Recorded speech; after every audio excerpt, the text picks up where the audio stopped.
Real estate पर GST हमेशा से एक उलझा हुआ टॉपिक रहा है ना? तो चलिए आज इस पूरी पहेली को आसान भाषा में समझने की कोशिश करते हैं। तो जब भी कोई प्रॉपर्टी खरीदने की सोचता है, सबसे बड़ा सवाल ये नहीं होता कि टैक्स कितना लगेगा, बल्कि ये होता है कि टैक्स लगेगा भी या नहीं। और इसका जवाब एक बहुत ही सीधी सी बात पर निर्भर करता है। जी हाँ, रियल एस्टेट पर जीएसटी का पूरा खेल सिर्फ एक चीज पर टिका है कि प्रॉपर्टी निर्माणाधीन है यानी अंडर कंस्ट्रक्शन है या फिर पूरी तरह से तैयार यानी कंप्लीटेड है। बस यही है सबसे बड़ा फर्क। और नियम यहाँ बिल्कुल साफ है। अगर प्रॉपर्टी अंडर कंस्ट्रक्शन है तो उस पर जीएसटी लगेगा। क्यों? क्योंकि कानून इसे सेवा की आपूर्ति या सप्लाई ऑफ सर्विस मानता है। लेकिन अगर प्रॉपर्टी पूरी तरह तैयार है तो उस पर कोई जीएसटी नहीं लगता, क्योंकि वो अब एक अचल संपत्ति की बिक्री है, कोई सर्विस नहीं। तो फिर पूर्ण या कंप्लीटेड का असली मतलब क्या है? सीधा सा मतलब है जब उस प्रॉपर्टी को सरकारी अधिकारियों से कंप्लीशन सर्टिफिकेट यानी सीसी मिल जाए या फिर उसमें कोई पहली बार रहने लगे। इन दोनों में से जो भी पहले हो जाए, प्रॉपर्टी को पूर्ण मान लिया जाता है। मतलब जब तक प्रॉपर्टी सच में रेडी टू मूव इन नहीं होती, जीएसटी से छूट नहीं मिलती। अच्छा, तो अब ये तो साफ हो गया कि जीएसटी सिर्फ अंडर कंस्ट्रक्शन प्रॉपर्टी पर ही लगता है। तो अगला सवाल ये है कि आखिर कितना लगता है और इसकी गिनती होती कैसे है? चलिए देखते हैं। तो देखिए, रहने वाली प्रॉपर्टीज के लिए मोटे तौर पर दो रेट्स हैं। अगर प्रॉपर्टी किफायती आवास या अफोर्डेबल हाउसिंग की श्रेणी में आती है तो सिर्फ 1% जीएसटी, और अगर वो गैर किफायती है तो 5%। लेकिन यहाँ एक बहुत बड़ा पेंच है। इन दोनों ही मामलों में बिल्डर को इनपुट टैक्स क्रेडिट मतलब आईटीसी नहीं मिलता। अब ये किफायती आवास आखिर है क्या? सरकार ने इसकी एक साफ परिभाषा दी है। मेट्रो शहरों में 60 स्क्वायर मीटर तक का कार्पेट एरिया और दूसरी जगहों पर 90 स्क्वायर मीटर तक। साथ ही प्रॉपर्टी की कीमत 45 लाख रुपए तक होनी चाहिए। अगर ये दोनों शर्तें पूरी होती हैं तभी वो 1% वाला जीएसटी रेट लागू होगा। और एक और मजेदार बात, जीएसटी पूरी प्रॉपर्टी की कीमत पर नहीं लगता। कानून ये मानकर चलता है कि प्रॉपर्टी की कुल कीमत का 1/3 हिस्सा जमीन का है और जमीन पर जीएसटी लगता नहीं है, इसलिए टैक्स सिर्फ बची हुई 2/3 कीमत पर ही गिना जाता है। ये एक बहुत जरूरी पॉइंट है। चलिए इस पूरी गणित को एक असली उदाहरण से समझते हैं ताकि कोई कंफ्यूजन ना रहे। मान लेते हैं कि पुणे में एक गैर किफायती फ्लैट खरीदा जा रहा है। तो उस फ्लैट की जो बेस प्राइस है वो है 80 लाख रुपीस। और क्योंकि ये एक गैर किफायती प्रॉपर्टी है तो इस पर जीएसटी रेट लगेगा 5%।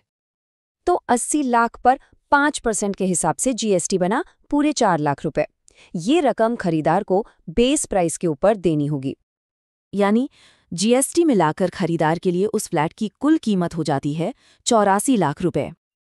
अब तक हमने खरीदार के नज़रिए से बात की, लेकिन प्रॉपर्टी के कीमतें ऐसी क्यों हैं, ये समझने के लिए हमें थोड़ा बिल्डर के एंगल से भी सोचना होगा। उनके लिए भी टैक्स के कुछ अपने ही दांव पेच हैं, जैसे कि आईटीसी और आरसीएम। यहाँ एक बहुत बड़ा बदलाव अप्रैल 2019 में आया था। उससे पहले बिल्डर जो भी सामान खरीदते थे, जैसे सीमेंट, स्टील, उस पर दिए गए जीएसटी का क्रेडिट ले सकते थे। लेकिन 2019 के बाद 1% और 5% वाले रेजिडेंशियल प्रोजेक्ट्स के लिए ये सिस्टम खत्म कर दिया गया।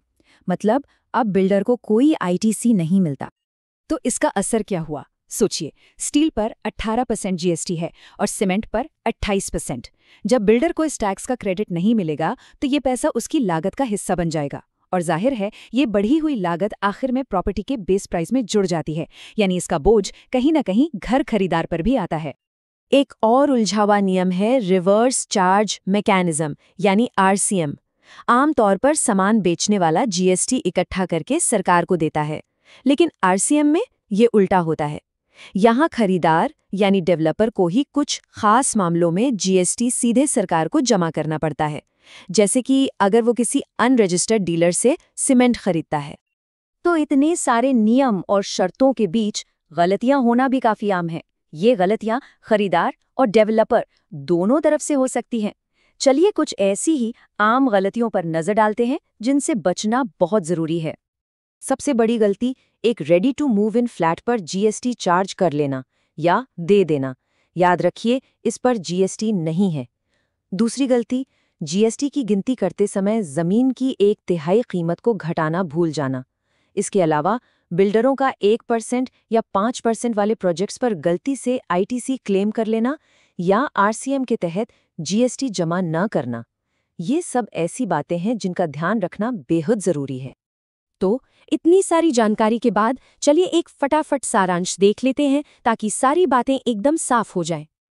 ये टेबल सारी कहानी को एक जगह पर ले आती है। देखिए, अगर फ्लैट कंप्लीट है तो 0 जीएसटी, सिर्फ स्टैंप ड्यूटी। अगर अंडर कंस्ट्रक्शन किफायती है तो 1% जीएसटी और गैर किफायती है तो 5% जीएसटी। इन दोनों ही मामलों में बिल्डर को कोई आईटीसी नहीं मिलता। वहीं कमर्शियल प्रॉपर्टी पर 12% जीएसटी है और वहां बिल्डर को पूरा आईटीसी भी मिलता है। बिल्कुल साफ साफ अंतर है सब में। और इस पूरी चर्चा के बाद हम आखिर में इस एक सवाल पर आके रुकते हैं कि क्या जीएसटी की ये मौजूदा व्यवस्था घर खरीदारों के लिए टैक्स सिस्टम को सच में आसान बनाती है? हाँ, नियम पहले से ज्यादा साफ जरूर हुए हैं, लेकिन आईटीसी का न मिलना और आरसीएम जैसे नियमों ने बिल्डर और खरीदार दोनों के लिए ही नई तरह की मुश्किलें भी खड़ी की हैं। ये एक ऐसा सवाल है जिस पर सोचना जरूरी है।